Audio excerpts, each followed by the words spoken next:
Hi everyone, the Gazette has a new name. It's now called Nostalgia USA, and each month it's getting better. A real entertainment experience. And within each issue there will be special pricing on selected oldtimeradiodvd.com collections, only available to our subscribers of the Nostalgia USA. Take advantage today by subscribing at oldtimeradiodvd.com. Nostalgia USA, special pricing. What a combination. Go to oldtimeradiodvd.com today. You'll be glad you did. Let's now join our featured presentation.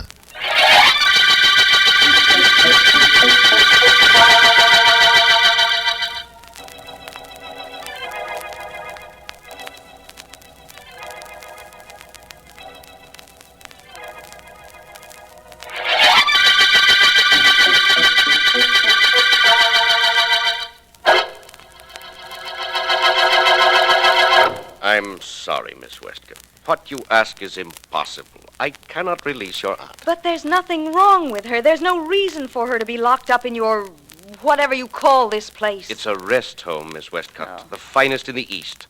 Our patients have every comfort, every care. Maybe. And if they're ill, maybe that's what they need. But not my aunt. There's nothing wrong with her. She's a wealthy woman, and her family had her put here so that they could get her money. I'm sorry. Well, that may be so, but your aunt has never said she was unhappy here. Never asked to be released. Apparently she's quite content. The only person making trouble, as far as I can see, is you. Excuse me. Yes? Yes, I'll see him. Send him right in. I'm sorry, Miss Westcott. I'll have to ask you to leave. To leave this building and these grounds. I have an appointment with my chief assistant. With your chief guard, you mean? I've seen the way he treats Aunt Alice. Mr. Ward, believe me, I'm going to do something about this place and about you. You got company, I see. Miss Westcott was just leaving. Good day, my dear. We'll keep you informed as to your aunt's condition. There'll be an improvement in that condition with her out of here, and I'm going to see to it that she does get out. I promise you that. I promised that to Aunt Alice. And what's just as important, I promised that to myself. She's really got a beef, ain't she, boss? She thinks she has. Durant, I sent for you because there have been complaints about your tactics. You're a little too rough with our guests. Guests? Stop kidding. You know, I've been meaning for you and I to have a talk, Ward, and this is as good a time as any. Oh? You got a good racket here. I want in on it.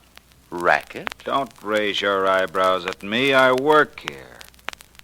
That kindly little kisser of yours and your pretty snow-white hair don't fool me. This joint's practically a prison for people whose families want 'em out of the way. You ain't such a nice character as you look, Ward. Well, that does call for a little talk between you and me, Al. Shall we say this evening?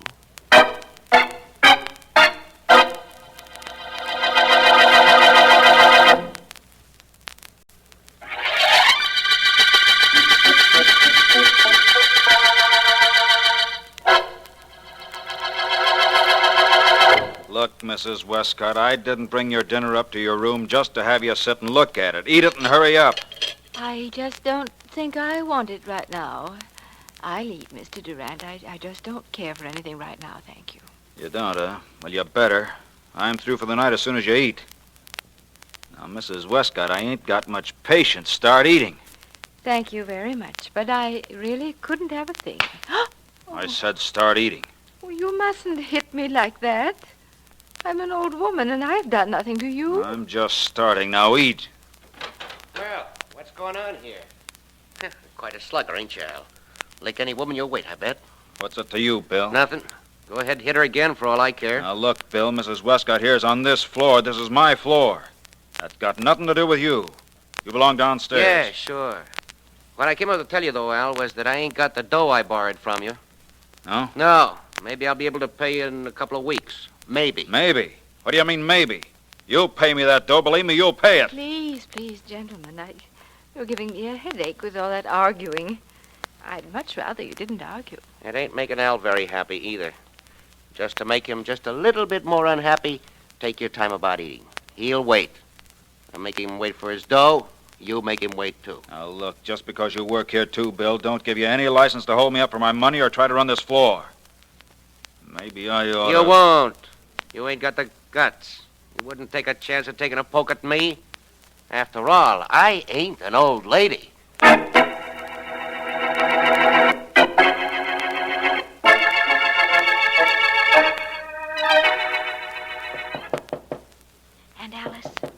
Alice, please wake up. Aunt Alice. Joan, dear, what are you doing here at this time of night? Let me in quickly. Of course. Aunt Alice, get your clothes together. I'm going to get you out of here. But why, dear? I have no place to go. My family doesn't want me at home. You always have a place to go as long as I have an apartment. Now hurry, please. I've been hiding here in this building till everyone went to sleep, and then I came right here. Did you, dear? I wasn't sleeping, you know. I was just lying on the bed and thinking. Just thinking. Aunt Alice, please hurry. Something terrible has happened. But he deserved it. We know he deserved it. You mean that Mr. Durant, who is supposed to look after me? He's lying outside my door, isn't he? And he's quite dead. You know about that? Oh, yes. And I'm not a bit sorry. Not a bit. He was struck down by Providence, you know. No, I don't know. I only hope that's what it was. Oh, it was. Of course, sometimes, like in this case, Providence has to have a little outside help.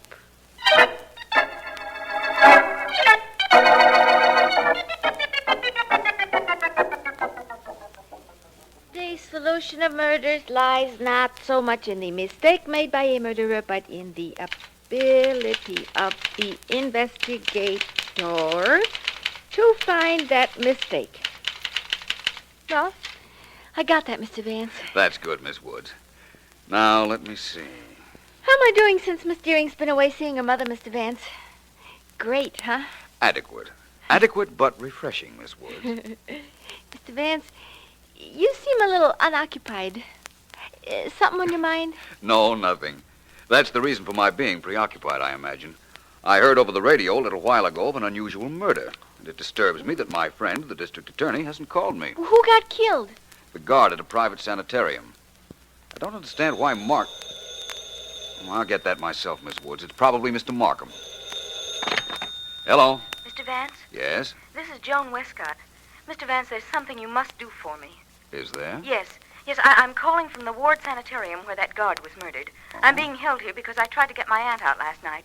Mr. Markham is here and Sergeant Heath. I heard Mr. Markham say that he was going to call you. And you're calling for him? No, I want to beg you not to work on this case, Mr. Vance. Please don't. The man who was murdered deserved to die. I'm afraid that isn't within your province to judge, Miss Westcott. I'm glad you called and told me Markham was there, though. It gives me every reason to go up. Goodbye, Miss Westcott.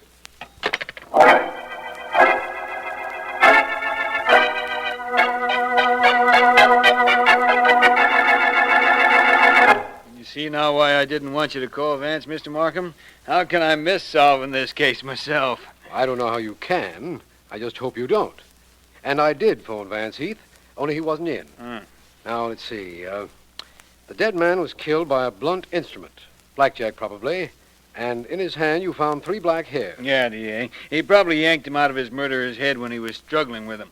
Now, I talked to everybody in this joint that's got any sense. And there are 3 suspects. And all of them got black hair. First, that Joan Westcott, the young dame who got locked in Mr. Ward's private office there. She's a brunette.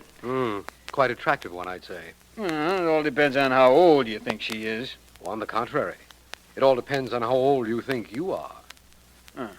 Maybe. Well, my second suspect, anyhow, is her aunt. She's a little touched, I think. She's a patient here, and she's old, but her hair is pitch black. Yes, I saw that. And the hair of Bill Williams, the guard you suspect, is black, too. Sure. So, all I have to do is take samples of their hair, send them down to the police lab with the samples taken from the dead guy's hand. Whichever checks, well, that's our killer. Somehow I'm sure that Vance would have another theory. Mr. Markham. Mr. Markham. Yes, what is it, Mr. Ward? There's a Mr. Philo Vance outside. He says you're expecting him, or rather, that you should be expecting him. I'll go out. Well, Heath, Vance is here. Yeah, I know. But am I happy? No. Hey, wait a minute. Sure, I'm happy. Now Vance will have a chance to see how I work. Hey, Mr. Markham, you tell Vance I'm glad he's here. I'm very glad. I'm overjoyed. Please, Heath, don't overdo it.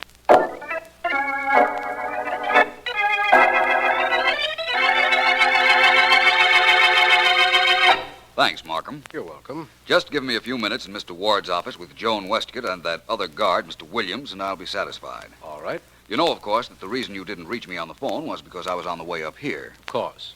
My fault for calling late. Go right in, Vance. I'll wait for you here. All right. You know, murder in a sanitarium is such a delicate thing. I'm really gratified that you did come. Right, and thanks again. It's all right. Well, hello, you two. Hello? Hiya. My name is Vance. Oh. I've a purely academic question to ask both of you. Miss Westcott, did you kill Mr. Durant? So you came after all, didn't you, Mr. Vance? Even after I begged you not to. I told you I would. Mr. Williams. Don't bother me. I'm sorry, but I must, Mr. Williams.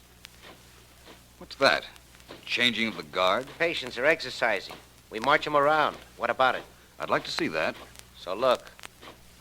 Yeah, look, Vance. You can see it very plain from this window. Well, I'll try. That's quite an imposing sight. Does Mr. Ward always lead the patients through those maneuvers? No, that's my job.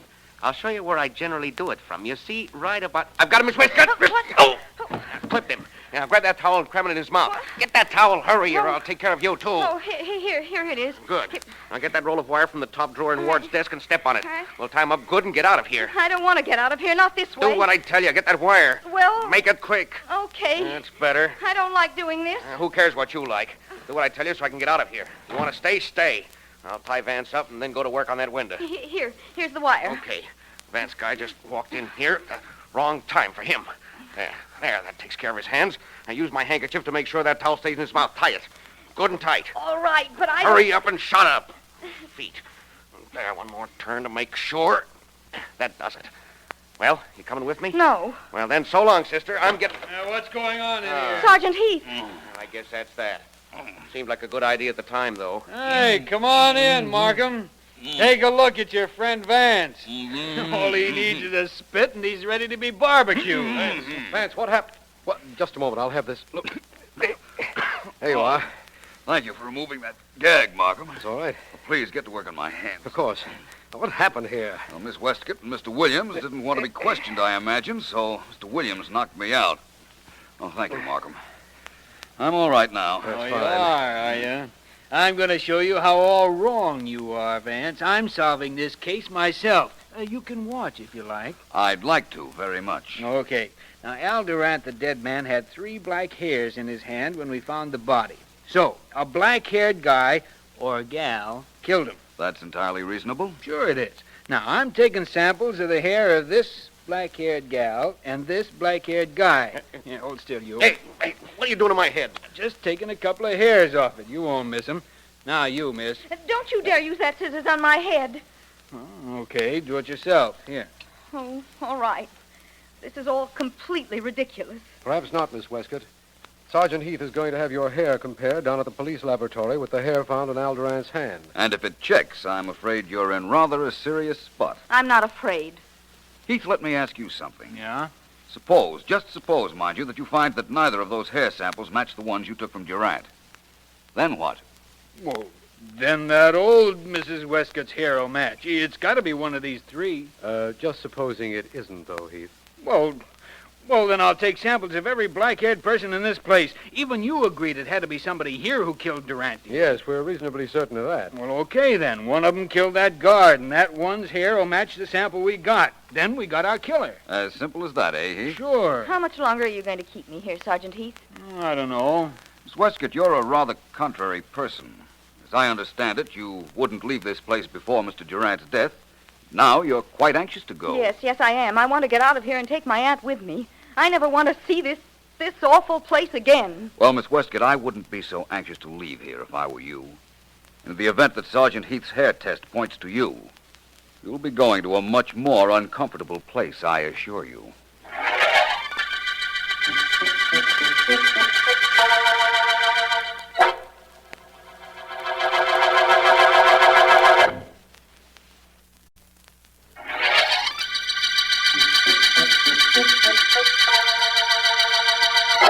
District Attorney Markham. The Blackjack murder case began when Al Durant, a guard in the private sanitarium run by a Mr. Ward, was found dead. Suspects include Bill Williams, another guard, a patient, Alice Westcott, and her niece, Joan Westcott. Vance has one important clue: 3 strands of human hair that have been found in the dead man's hand. Vance told me he was on his way to interview Mrs. Westcott, and he should be there. Sit down, Mr. Vance. Please do. Thank you, Mrs. Westcott. Yes. I have a few questions to ask you. I don't mind. Really, I don't. Only you won't slap me if I don't answer them, will you? I'd rather not be slapped, Mr. Vance. I won't slap you, Mrs. Westcott. In fact, I'd like to see anybody raise his hand to you while I'm around. Mr. Williams, the other guard, made Mr. Durant stop hitting me the day Mr. Durant was murdered, just before they quarreled. Yesterday, I believe. Mrs. Westcott, do you think Mr. Williams killed Mr. Durant? Oh, no. Your niece, then, Mrs. Westcott? Oh, my goodness, no. She's so nice and gentle. She wouldn't hurt anyone. I wonder, then, who did kill him? Oh, I did. You? You killed Mr. Durant? Yes, but he was mean and very rude to me. He slapped me. I'd rather not be slapped, Mr. Vance. I know. You told me that before. How did you kill him?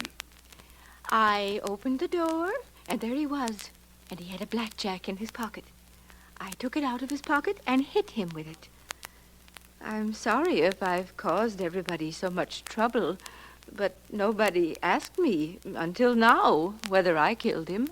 All they wanted was a few strands of your hair. Is that right? Yes, but I don't know why. You're sure of what you just told me, Mrs. Westcott, that you hit Mr. Durant with his own blackjack? Oh, I'm positive. I used to kill him very often.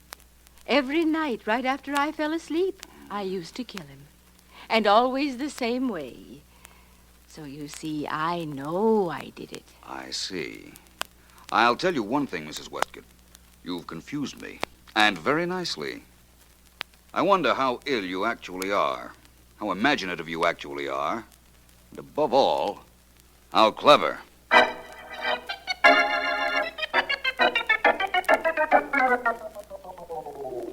What a case this is, Mr. Markham. The only clue is a couple of hairs, and listen to this report the police laboratory sent me. You can listen too, Mr. Ward. Well, thank you, Sergeant Heath. Go ahead, Heath. I sent him the hairs we found in Al Durant's hand, and the hairs from our 3 suspects. Now, listen. Sergeant Heath, this is to inform you that there is no similarity between the samples taken from the heads of your suspects and the original hairs found in the dead man's hand. Signed, Morgan Police Laboratory. Looks like we haven't gotten very far in this case, doesn't it, Heath? Yeah, sure does. A fine time for your friend Vance to run out on us. Oh, he'll be back. I know that. You know it, but what do I know? All I know is a black-haired guy killed Al Durant. Well, I'll leave you with Mr. Ward. I'm going to go looking for another black-haired guy. And see you later, Mr. Markham. Mr. Ward. Right. How soon will the police leave here, Mr. Markham? Well, they've spoiled my discipline, my routine. They've ruined this office. How do they ruin it, sir? By using it? Look and see. Papers helter-skelter, the desk moved, everything topsy-turvy. Nothing is in its proper place. Everything must be in its proper place, Mr. Markham. Yes, I know. And the reason we've made such a mess out of your office, Mr. Ward, is because we're trying to put a murderer in his proper place. Behind bars.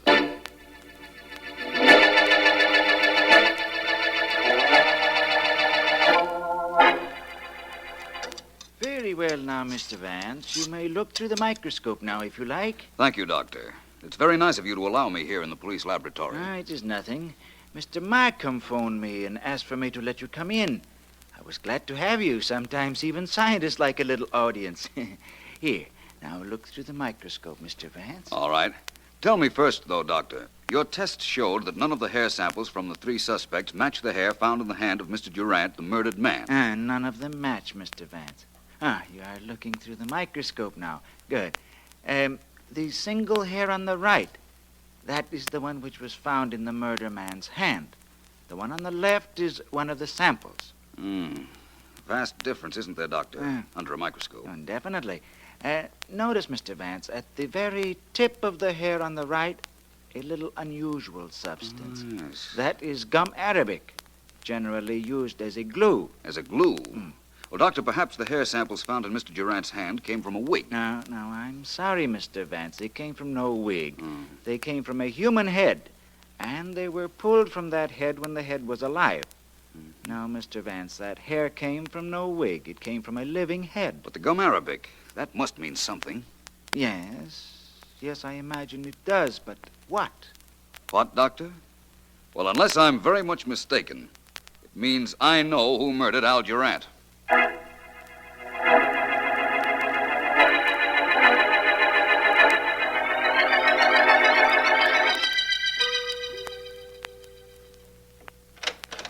Well, Vance, welcome back. Thank you, Markham. Any progress on the murderer of Mr. Durant? No, none at all. Frankly, I've been waiting for you. I've an idea you'll be glad you did. Where's Heath? He and Mr. Ward are gabbing in Ward's office. You know, Vance, I was thinking that perhaps an outsider killed the guard. That is possible, you know. Undoubtedly, only I'm quite sure that isn't what happened. Where's Joan Westcott? I'd like to see her. She's in that room right there, Vance. It wouldn't surprise me any if she were about to break down. I'd like to talk to her, Markham. I'll meet you in Mr. Ward's office in a few minutes, all right? Certainly, Vance. I'll be there with Ward and Sergeant Heath. Hello, Miss Westcott. What is it, Mr. Vance? Why were you crying, Miss Westcott? Any reason I might do something about? No. Perhaps there is. I'd like to tell you something. This is no trick, believe me, but I know that neither you nor your aunt murdered Al Durant. You know that? Very definitely. Now, will you tell me why you were crying? Oh, Mr. Vance, I didn't mean to break down, but the hopelessness of this whole thing just got me. It just got me, that's all. I thought my aunt had killed Mr. Durant, and that's why I couldn't tell you about this place. I'm afraid I don't know what you mean. Well, if she had killed Durant, I wanted you to think that she was insane, that she belonged in a place like this.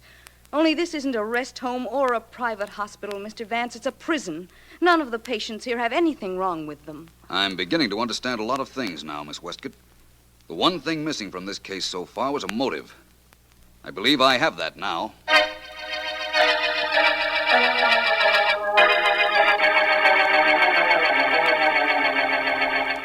You'd do all of us a great favor, Mr. Ward, if you'd cooperate with Sergeant Heath and me. I'd be glad to, Mr. Vance. How can I help? I'll get around to that in a moment. First of all, as I understand it, Mr. Durant, the murdered guard, wasn't too gentle with his patients. Well, in this sort of institution, sometimes it's necessary to use force. Of course, Mr. Durant knew what kind of institution this was. What? I don't understand. I think you do, and I think he did. I think he knew you were operating this place as a wide-open racket, keeping certain people in it because of the convenience that might provide to others. Mr. Vance, do you know what you're saying? Sergeant Heath. I don't know either. All I know is he generally does. Thank you, Heath. Mr. Ward, this Durant came to you the night of his death. Probably came to your room and demanded money in return for keeping his mouth shut. What? You quarreled, and you killed him. Oh. Then dumped his body outside Mrs. Westcott's door. Ridiculous. This guy's the murderer, Vance? That's right. Joan Westcott thought that perhaps her aunt had done it, so she wouldn't talk, and in fact tried to keep me off the case. The aunt thought Joan had done it, so she pretended to be slightly insane and confessed. But I have proof that it was Ward. Vance, the murderer is a black-haired guy. That much we know. Ward's hair is snow white. I think Mr. Ward's hair, what's left of his own hair, is black. Take that toupee off his head, Heath. Keep away. Don't touch me. Vance says that's a toupee. Now get your hands down or I won't touch you. I'll scalp you. Hey! Hey, Vance. It came off in my hand. It is a wig. So I see. What's left of his original hair is black. And I think you'll find the black hair matches the ones you took from Durant's hand. I'll get you for this, Vance. If you live to be 1,000, I'll get you. I doubt that, Mr. Ward. I doubt your getting me. I doubt my living to be 1,000. And I doubt that you'll live to your next birthday. See to that, will you, Heath?